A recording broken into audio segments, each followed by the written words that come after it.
Hello viewers, welcome back to my another take video. So বন্ধুরা, আজকের এই ভিডিওতে আমি আপনাদেরকে ইনস্টাগ্রামের স্টোরিকে কিভাবে বন্ধুদের কাছ থেকে হাইড করা হয় সেটাই আমি আমার ফোন স্ক্রিনে আপনাদেরকে দেখাবো। কি হয় বেসিক্যালি আমরা যখন ইনস্টাগ্রামে স্টোরি আপলোড করি তখন কিন্তু আমাদের ইনস্টাগ্রামে যতজন ফ্রেন্ড আছে, বন্ধু আছে, তাদের কিন্তু প্রত্যেকের কাছে কিন্তু আমাদের স্টোরিটি কিন্তু চলে যায়। সো আজকের পর থেকে কিন্তু আপনি চাইলেই কিছু বন্ধুর কাছ থেকে কিন্তু আপনার স্টোরিটাকে কিন্তু হাইড করতে পারবেন। তো চলুন আর বেশি কথা না বলে ভিডিওটি শুরু করা যাক। তো ইনস্টাগ্রাম স্টোরিকে হাইড করার জন্য যেটি করতে হবে, আপনাদেরকে ইনস্টাগ্রাম অ্যাপসটাকে ওপেন করতে হবে। তো আমি আমার ইনস্টাগ্রাম অ্যাপসটিকে ওপেন করে নিচ্ছি। সো ওপেন করে নিয়েছি, এখন আমি আমার ইনস্টাগ্রাম অ্যাপসের ভিতরে প্রবেশ করেছি। তখন নিচে কোনায় রাইট সাইডে প্রোফাইলে একটা ছবি দেখতে পাচ্ছি, তো এটার উপর একটা ক্লিক করব। ক্লিক করার পরে আপনাদের যেটি করতে হবে, উপরে দেখতে পাচ্ছেন প্লাস আইকনের রাইট সাইডে 3 ডট লাইন দেখতে পাচ্ছেন, 3টে লাইন দেখতে পাচ্ছেন। তো এই 3টে লাইনের উপর একটা ক্লিক করবেন। ক্লিক করার পর একটু স্ক্রল করে নিচে আসতে হবে। আসলে এখানে হাইড স্টোরি অ্যান্ড লাইভ বলে একটা অপশন পেয়ে যাবেন। হাইড স্টোরি অ্যান্ড লাইভ, এটার উপর একটা ক্লিক করবেন। এটার উপর যখনই ক্লিক করবেন, ক্লিক করার পরে এখানে দেখতে পাবেন হাইড স্টোরি ফ্রম লেখা আছে, জাস্ট এটার উপর একটা ক্লিক করবেন।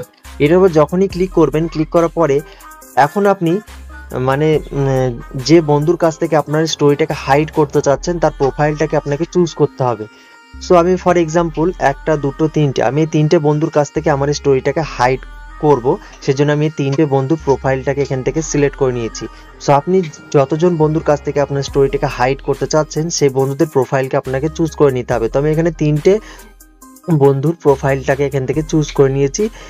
এখন কি হবে, আমি যখনই ইনস্টাগ্রামে স্টোরি আপলোড করব তখন কিন্তু আমার ফ্রেন্ড সার্কেল যারা আছে সবার কাছে কিন্তু আমার স্টোরিটি কিন্তু যাবে, কিন্তু এই 3টে বন্ধুর কাছে কিন্তু আমার স্টোরিটি কিন্তু যাবে না। মানে 3জন বন্ধুর কাছ থেকে কিন্তু আমার স্টোরিটি কিন্তু হাইড হয়ে যাবে। আমার এই 3টে বন্ধু কিন্তু আমার স্টোরিটি কিন্তু দেখতে পাবে না। সো আমি এদেরকে সিলেক্ট করে নিয়েছি। সো আপনারাও সিলেক্ট করে নেবেন। আপনি যে বন্ধুর কাছ থেকে আপনার স্টোরিকে হাইড করতে চাচ্ছেন সেই বন্ধুদের প্রোফাইলকে আপনারা সিলেক্ট করে নেবেন। করার পরে এখানে উপরে দেখুন ডান বাটন আছে, ডান বাটনে একটা ক্লিক করবেন। ক্লিক করার পরে কিন্তু ফাইনালি দেখুন এখানে 3 শো করছে, 3 শো করছে। এই 3টে বন্ধু আমি যখনই স্টোরি আপলোড করব সবার কাছে কিন্তু যাবে, আমার বন্ধুদের কাছে, ফ্রেন্ড সার্কেলের। কিন্তু এই 3টে বন্ধুর কাছে কিন্তু আমার স্টোরিটি কিন্তু যাবে না, মানে এরা দেখতেই পাবে না, এরা মনে করবে হয়তো আমি স্টোরি আপলোড করছি না। সো আবার আনহাইড করার জন্য একই প্রসেস, এই অপশানের ভিতরে আপনাকে আসতে হবে। আসার পরে যে হাইড ফ্রম স্টোরি লিখে যেটার উপর একটা ক্লিক করতে হবে। ক্লিক করার পরে যে 3টে বন্ধুর প্রোফাইল আমি সিলেক্ট করেছিলাম, এই যে এখান থেকে ক্লিক করে এখান থেকে 3টে খালি বক্স করে দিয়েছি। দেখুন রাইট চিহ্ন ছিল, রাইট চিহ্নকে সরিয়ে দিয়েছি। একবার ক্লিক করেছি, একবার ক্লিক করে 3টে বন্ধুকে আমি এখান থেকে রিমুভ করে দিয়েছি। এখন কিন্তু আনহাইড হয়ে গেছে। যে ডান বাটন আছে, ডান বাটনে ক্লিক করব। ক্লিক করার পরে কিন্তু এখন দেখুন আগে 3জন ছিল, এখন কিন্তু 0 হয়ে গেছে, এখানে 0 শো করছে, মানে আনহাইড হয়ে গেছে। তো এভাবে কিন্তু আপনারা খুব সহজে ইনস্টাগ্রাম স্টোরিকে বন্ধুদের কাছ থেকে কিন্তু হাইড আনহাইড কিন্তু করতে পারবেন, মানে লুকিয়ে রাখতে পারবেন। আমি কিন্তু খুবই সহজ পদ্ধতিতে আপনাদের কিন্তু দেখিয়ে দিলাম।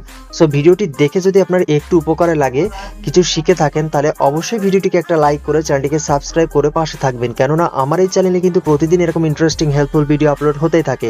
তো আজকের ভিডিওটি এখানে শেষ করছি, আবার দেখা হচ্ছে পরবর্তী কোনো হেল্পফুল ভিডিও নিয়ে। ততক্ষণে নিজের খেয়াল রাখুন, সুস্থ থাকুন।